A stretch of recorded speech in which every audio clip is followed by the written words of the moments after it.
Fine. So let us start. We'll start with a new topic. That is the mechanical properties of materials.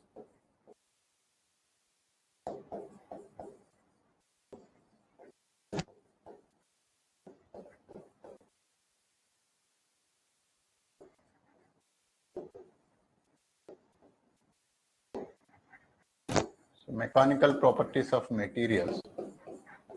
And this is actually one of the very important topic in view of civil engineering.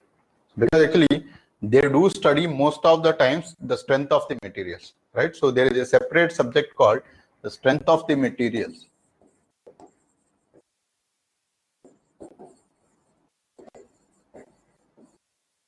So this itself is 1 year subject actually for them in civil engineering, right?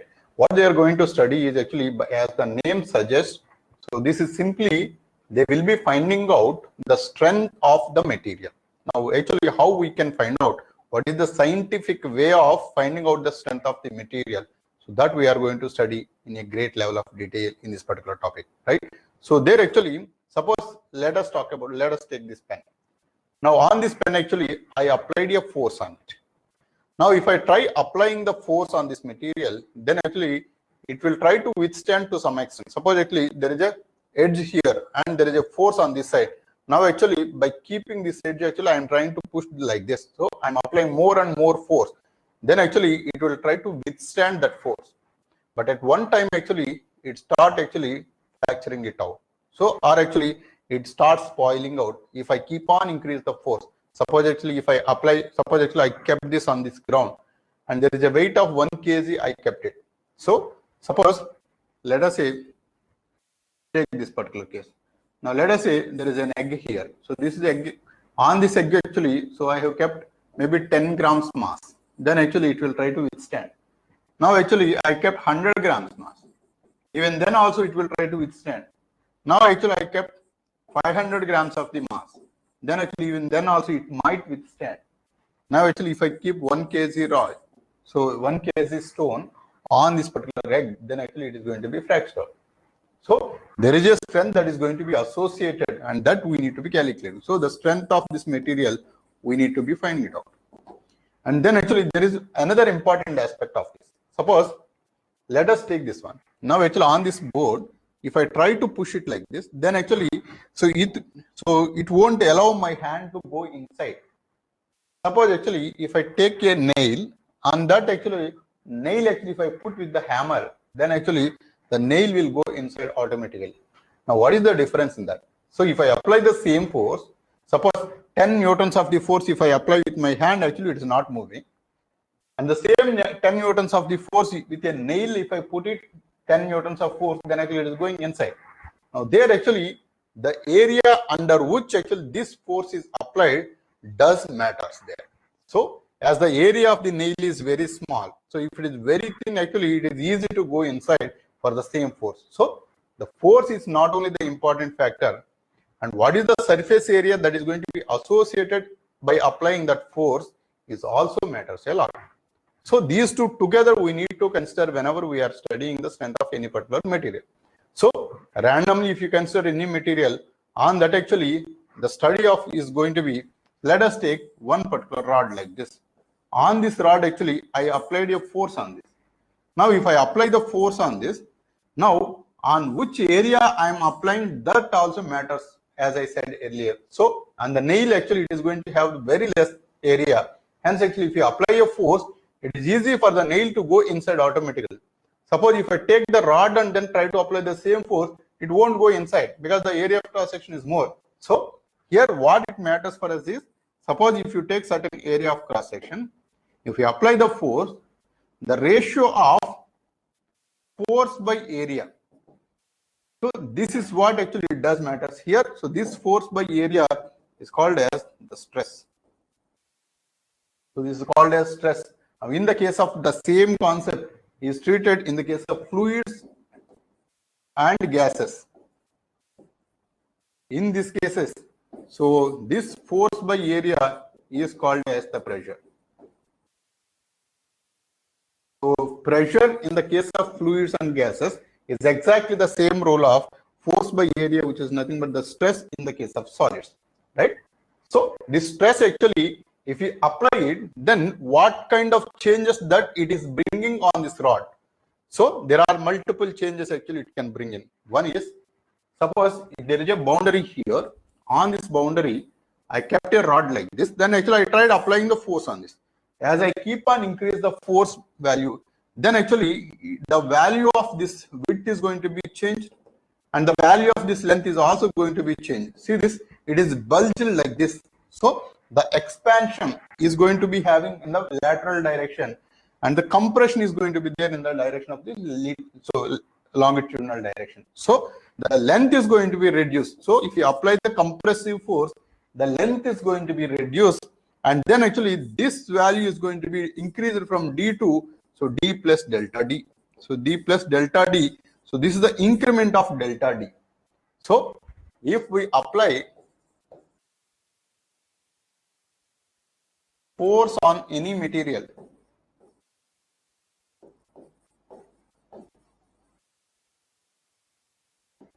then the dimensions of the material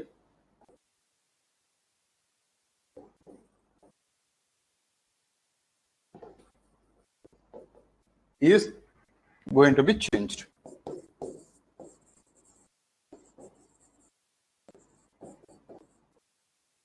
So the dimensions are going to be changed. Now, there are two different kinds of force actually we can apply on the material here. So one is the tensile force, and the second one is the compressive force.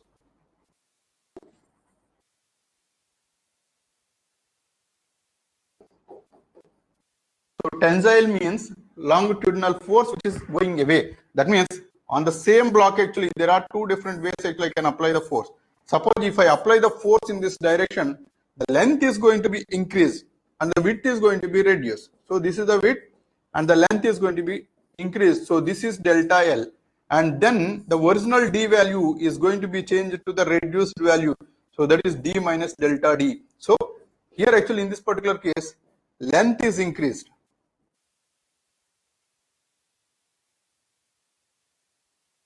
width reduced.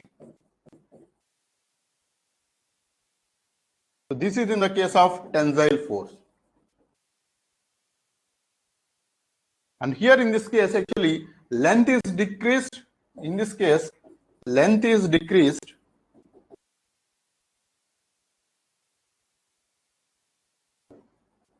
and the width is increased.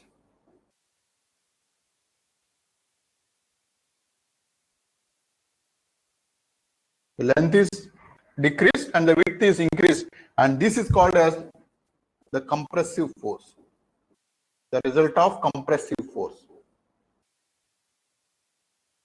right? So there are two different kinds of forces we can put it.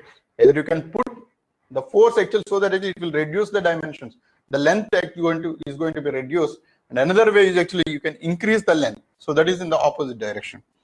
Now just a minute,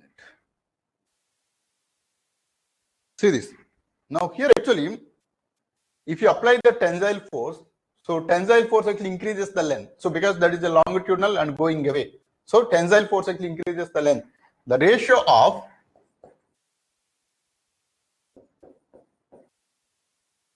change in the length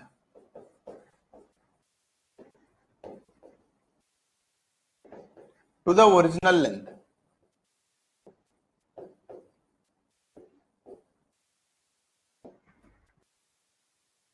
is called strain. To be specific, longitudinal strain.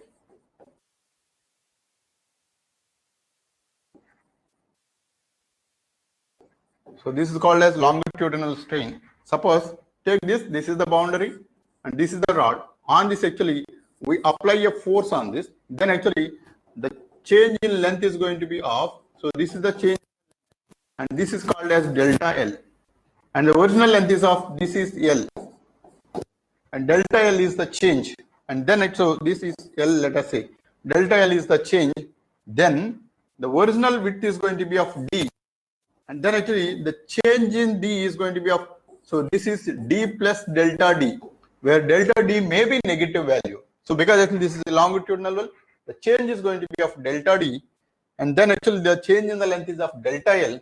So longitudinal strain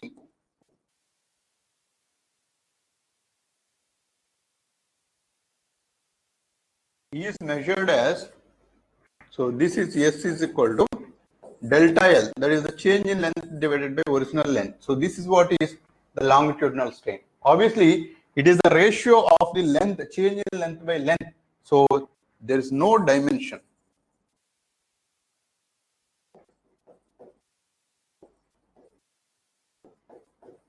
for the strain.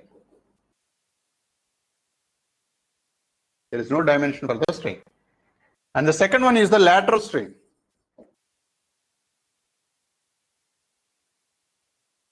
So lateral strain, so this actually SL if you take it, so this is the lateral strain is going to be of, so delta D divided by D. So this is the lateral strain. So the change in the value of this distance D divided by the original distance D. So this is the lateral strain.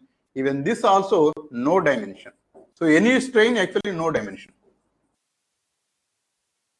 And then actually there is one more case. Suppose actually, let us say there is one block of mass like this.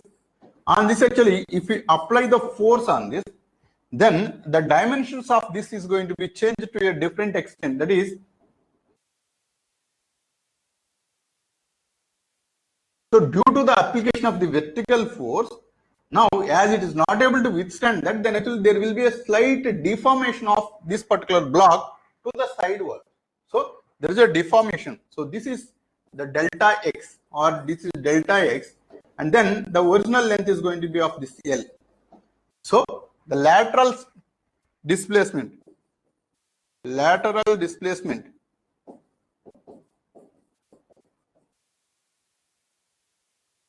due to longitudinal force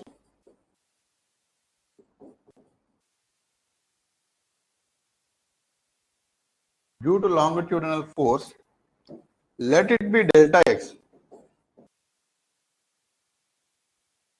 the length is L.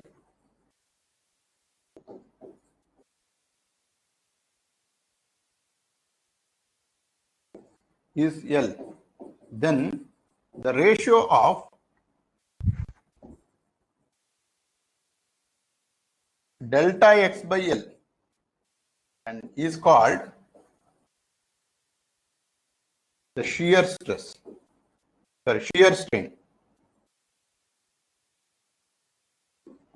right? So this is shear strain. So these are actually different parameters actually whenever we apply a force on a block of mass. So these are the different aspects that are going to be considered while assessing the strength of any particular material. Now there is a popular graph called, that is, the graph is actually stress strain graph. So stress strain graph.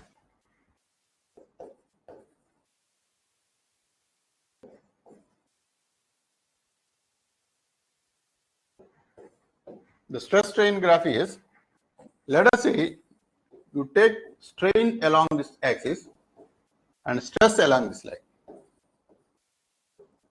So the stress is usually represented with a letter called sigma, and this actually you consider this as S. Then if you try to increase the stress on a block of mass, suppose let us say this is the hard place, and then actually on this actually you are applying a tensile force of F. Now as you keep on increase the force for the same area, what it's going to do is, so here actually you applied zero force, then actually there is no strain obviously. Then you tried increasing the force, then actually the force by area is going to be increased. Hence actually the sigma value is going to be increased. Sigma is nothing but the force by area. So this is the force by area. So this is the sigma value. Now as you keep on increase the force by area, so this is how actually it will keep on increases. And then once you increase to this extent, then this is what is called, at one point actually, till then actually there is a proportionality. So if you increase the force, the strain is going to be increased, or the stress is directly proportional to the strain.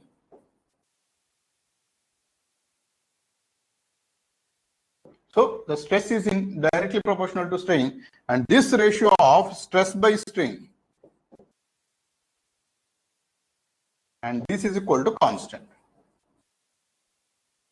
So because these two are proportional to each other, that constant K, so this is called as the law of stress is proportional to strain.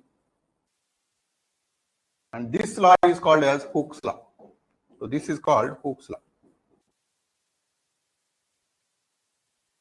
Right? So this is Hooke's law. Stress is directly proportional to strain. But the Hooke's law is actually in the entire life of the material. So the Hooke's law may not be possible. So to some extent, actually, it will obey the Hooke's law. And then at one point, so this point, till then actually, this is what is called as the proportionality limit. So this is point A, if you consider it. At this point, actually, it loses the proportionality. And then actually, so the stress actually, even if you increase more, so a little bit of increase of the stress actually causes more increase in the strain. So see this, the diagram actually moving to this particular location. This point is called as B. And here if you notice, stress is not proportional to strain. So this is, the stress is not proportional to strain.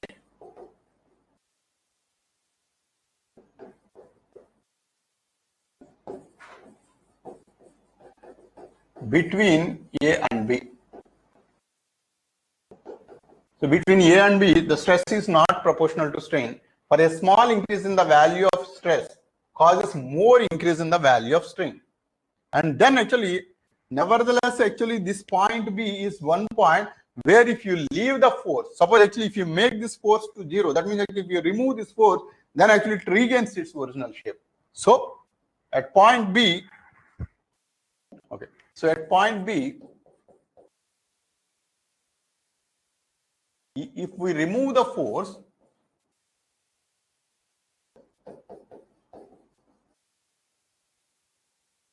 the material gains its original shape.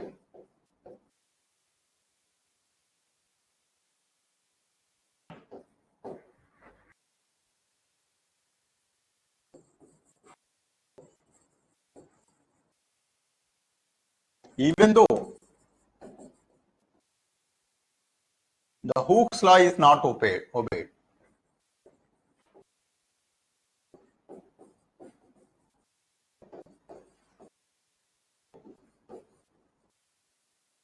Even though Hooke's law is not obeyed, even then actually if you remove the force, it gains its original shape.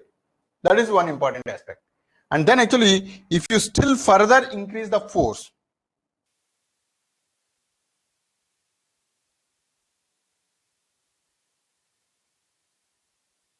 if you still further increase the force, then actually it further moves, and then actually at this particular point from B to C, if you remove the force, it won't gain its original shape.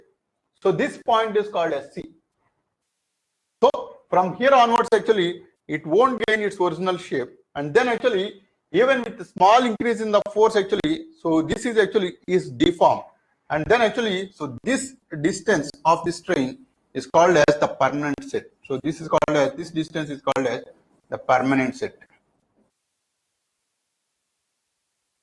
So this is actually permanent set, meaning, so at this particular point, actually, it never gains its original shape. So if it is deformed, it is deformed forever. And then actually, after that actually, so if you still increase the force, then actually it reaches to a greater extent.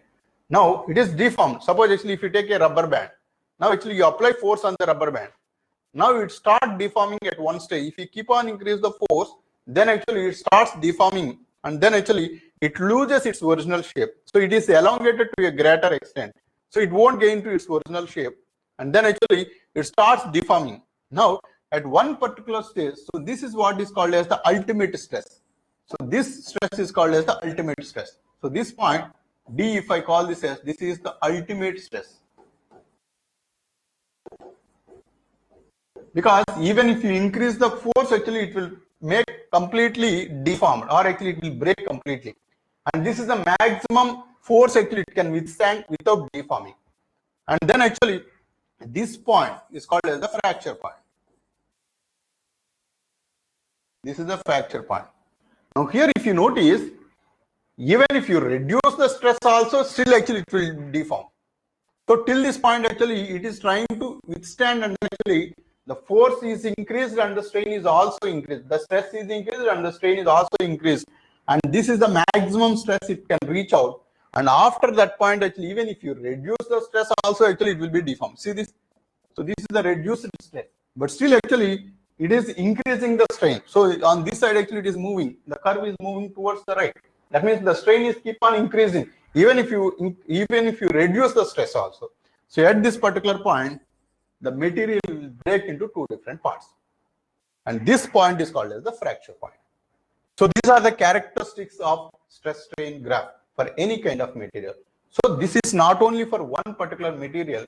For that matter, whether you take aluminum, iron, rubber, or any, even the skin also, if you take it, or any kind of material for that matter.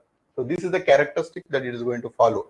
So the shape is actually the same, but the values may be different here and there. But it follows exactly the same shape for all the kinds of material. Got it? So here one important law is the stress is directly proportional to strain, and this ratio, the stress by strain, is a constant, and this is what is called as the Hooke's law. Got it? So this is the stress strain graph. And then actually there are modulus indices that are defined for the nature of the material to have. So that is the different kinds of, right?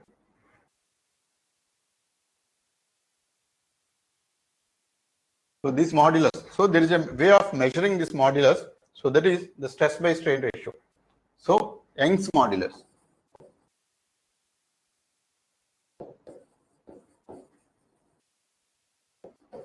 So Young's modulus is, it is usually represented with a letter called Y. So this is the ratio of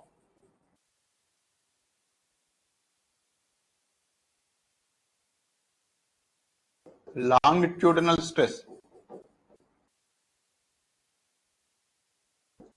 to the longitudinal strain.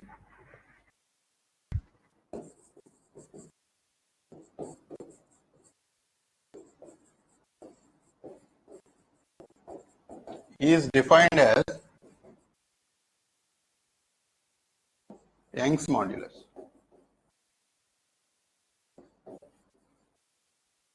That is, Y is defined as, so longitudinal stress is force by area divided by delta L by L.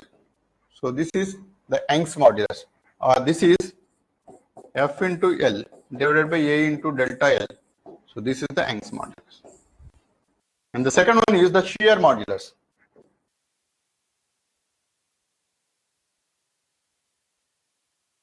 Shear modulus is defined as shear stress by shear strain.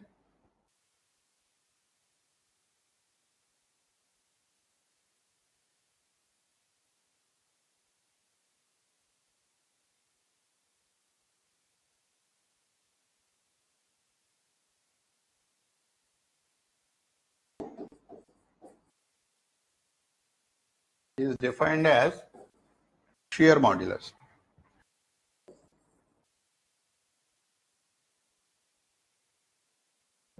So this is represented with a G, and shear stress is F by A divided by shear strain. So this is delta X by L. So this is delta X by L. If you notice, delta X is the horizontal moment due to the force that is applied. That is, suppose if this is the block of mass, on this force actually you have applied, and then actually it is deformed to this way. Now this is the change in the delta X, and this is delta X, and this is the length that we need to consider. And when we consider the force by area, this is the force and this is the area. So this is the area that you need to consider. So stress is nothing but the force by area, and this is delta X by L. This is the value of the shear strain, and this can also be treated in a different manner also. Let us consider this angle as theta. Then tan theta can be expressed as delta X by L. So this is the tan theta value. And as this value is almost zero, because the change of the material is going to be of very, very small value. So it is in the order of microns. So very small value. Hence actually, for all practical purpose, tan theta can be equal to theta. So that's why the shear stress, shear strain can always be treated as theta, where theta is this particular angle, because tan theta is equal to delta x by L is equal to theta. So this is F by A theta. So this you can even call as F by A theta, or how much for a material. If you know the value of G, then the angle of deformation can be expressed as F by AG. So this is the angle of deformation.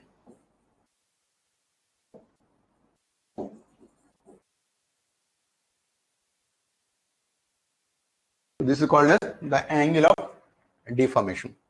There is one more important aspect called, that is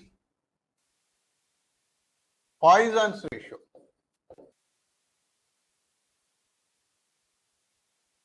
Poisson's ratio is as lateral strain to the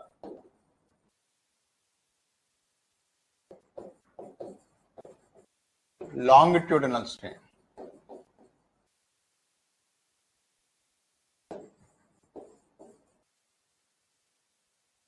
Is constant for any material.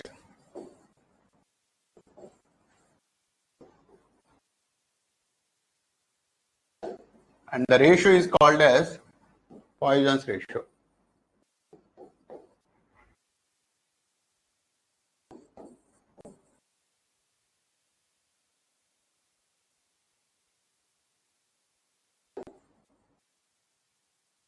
Right? So this is delta D by D divided by delta L by L.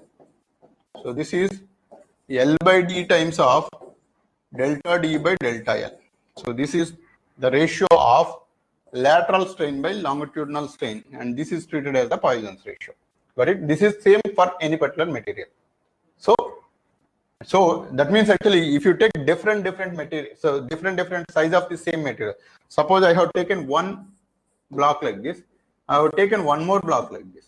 Now on this actually, if I try to calculate for an application of the force of F1, and here I have applied a force of F2, here actually by applying a force F1 with a different set of dimensions, if you find out the Poisson's ratio here, and even here also for the application of the force F2 and with a different set of dimensions, even then if you calculate the value of delta in the rho, and in both the cases actually it's exactly the same.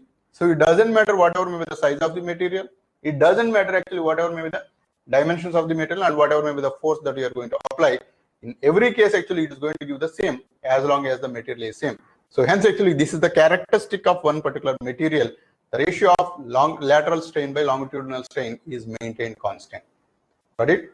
And then the next one is the bulk modulus.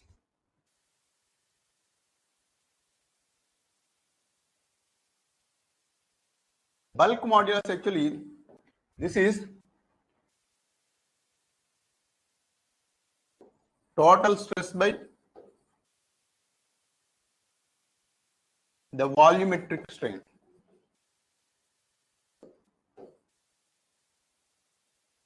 And this is also defined as hydraulic stress. Hydraulic stress by volumetric strain is defined as bulk modulus.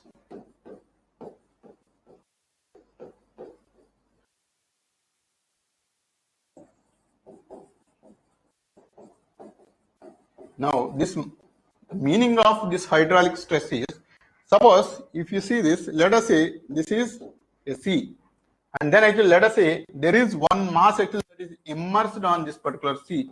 Now this is actually completely filled with water. So this is completely filled with water, and then actually now if you notice, the water is present on this particular mass in all the directions. So top, bottom, left or right, everywhere actually the water is present. Now this water actually try to compress that particular body in all the directions. Now the only possibility of this mass is actually to reduce its dimension, because in all the directions actually the equal force is going to be applied due to the water pressure. So this is called as the hydraulic pressure.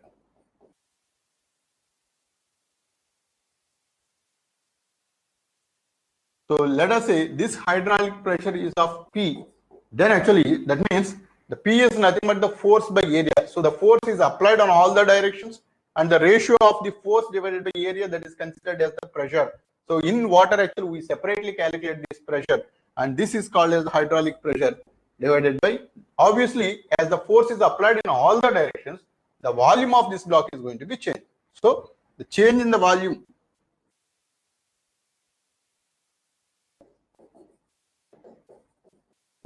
of the block is delta V, then the ratio of delta V by V is called as volumetric strain.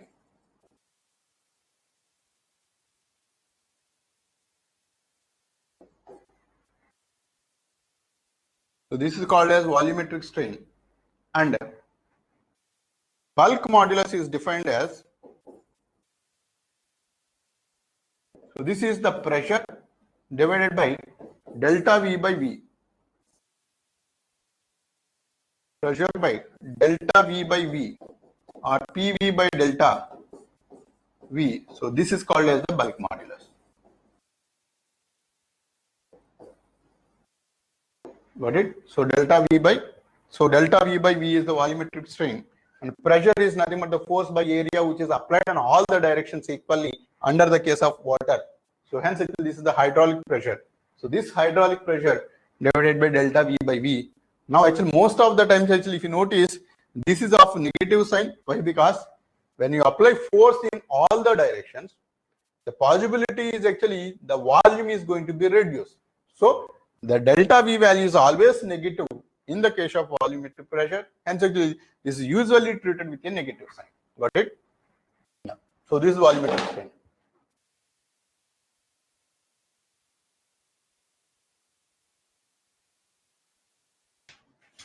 Yeah. And the energy that is going to be stirred. So elastic potential energy. Elastic potential energy.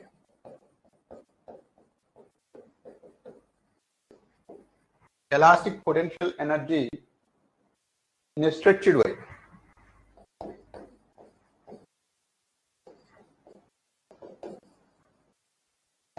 Suppose, as I said earlier, in the stress strain graph, if you notice, so at one stage actually it is fracturing it out. But actually before that, if you notice, there is a proportionality limit. And in the proportionality limit, and even at point B also, where the proportionality is not maintained, but still actually there is a possibility that actually it can bring its original shape. Until that point, if you notice, what is happening is, if you try to apply a force on it, then actually it wanted to regain to its original shape. So this original shape, actually it wanted to gain it back. That means that is possible if there is a restoring force always. So that restoring force, actually we have to be calculating it. And then actually, what is the, whenever there is a force that is applied against a restoring force, then obviously we'll be doing certain work. So that work actually is stored as the potential energy in that particular body. So suppose if I take this particular wire, let us say this is one wire.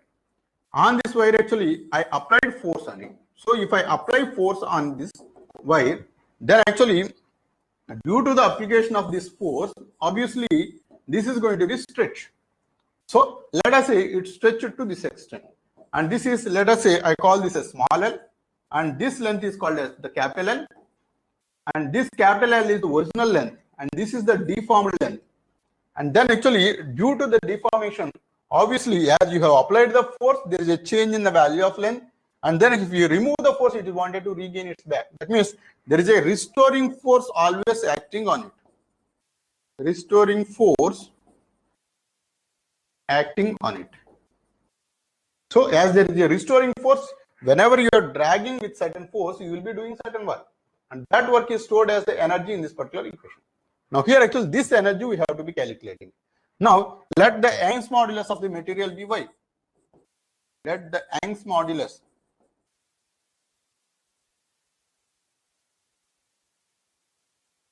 of this material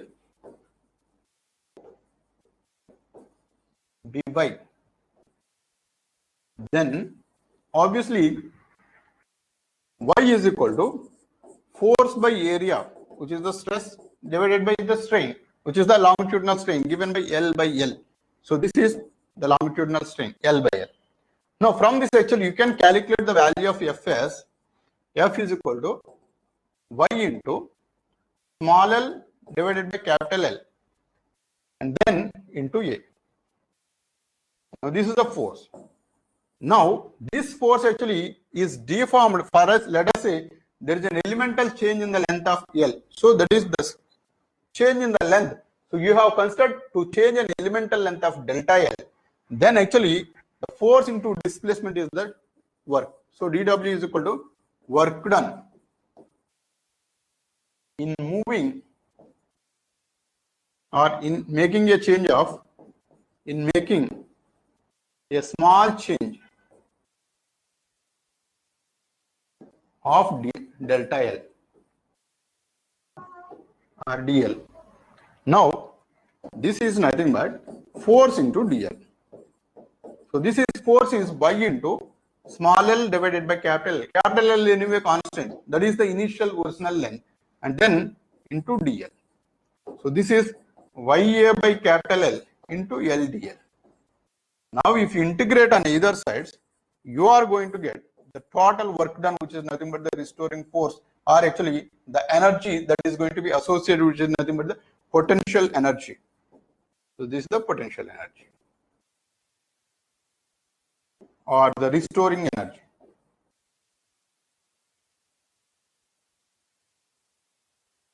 Obviously this is going to be of L square by 2. So this is Ya by L into L square by 2. So L square by 2. So this value is nothing but the energy stored. So this is, you can represent as E. Now this actually you can even simplify in a different manner. See this W can be expressed as 1 by 2 you can take out, and the Young's modulus is anyway constant, you can take out, and then actually I'll multiply with capital L and then divide with capital L. Then actually this is going to be of AL into small l by L whole square. So this is how actually we can express it, half of y into AL into small l by L whole square. And AL is nothing but the area of cross section A into the length of this particular string. So this is going to be the volume of the entire block. So this is half into y into volume of the block. And then multiplied by, see this, so this is L by L is nothing but the strain. So L is, small l is actually the increment in the value of length, and original L is nothing but the length of the string. So this is the strain square. So half of Young's modulus into volume of the string into the strain square will give the energy that is going to be stored in case if you apply a stress on that particular block. Got it? So this is the complete knowledge that is related to the strength of the material and the stress strain graph. Do you have any questions on this? Fine. Okay. So these are only the basic definitions actually. So you cannot find any problems related to this, but there is one concept called the bending moments. That itself is a separate subject. That bending moment actually you can expect certain problems. So on that actually I'll take one class tomorrow. Fine. Yeah, that's all.